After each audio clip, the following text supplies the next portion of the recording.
So the flooded section of the ruins is going well. We may have lost Epsy for the time being, but we are far from safe and the surface.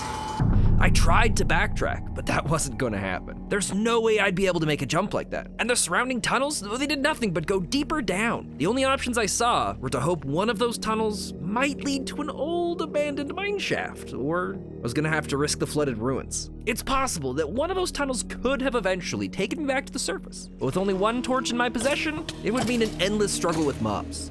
And probably my death, since I have no shield. But you know where you won't find tons of mobs underground? Underwater. So yeah, that's the decision I went with.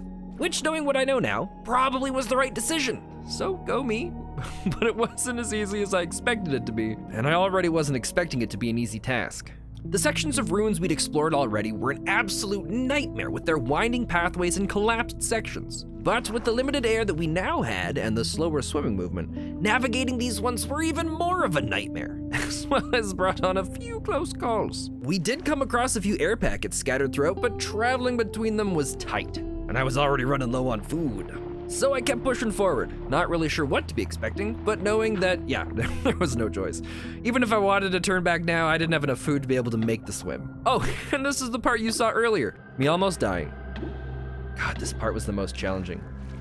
It was the deepest we'd gotten to within the flooded room, and it also happened to be a dead end with nowhere to go, except for a section that had almost collapsed. But luckily, there were some loose sections in the middle that one could dig out. The only problem is that it was far enough from any of the oxygen bubbles that breaking any piece of gravel also meant running out of oxygen and taking damage on the way back. So it was break one piece of gravel, swim like my life depended on it, because it did, eat a sandwich, and then repeat. But again, it was either risking getting through here, or risk trying to swim all the way back up, and then even if I did make it, deal with an endless source of mobs within the darkness of the caves and the tunnels. So, I mean, really I was stuck between a rock and a wet place.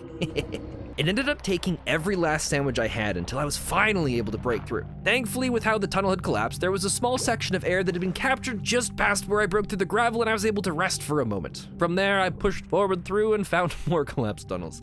And that would have been a dead end if not for the tunnel that now ran through the middle of the section. And with that, our time within the flooded ruins thankfully came to a close. I carefully scouted out a few possible pathways within the tunnel, and all but 2 of them led to dead ends. One of the options was to go further underground, and the other was to go further up. And if the goal was to exit the ruins, well, up we went. So there I marched through the dark caves with nothing but a sword, a single torch, and the gourmet collection of 37 rotten flesh.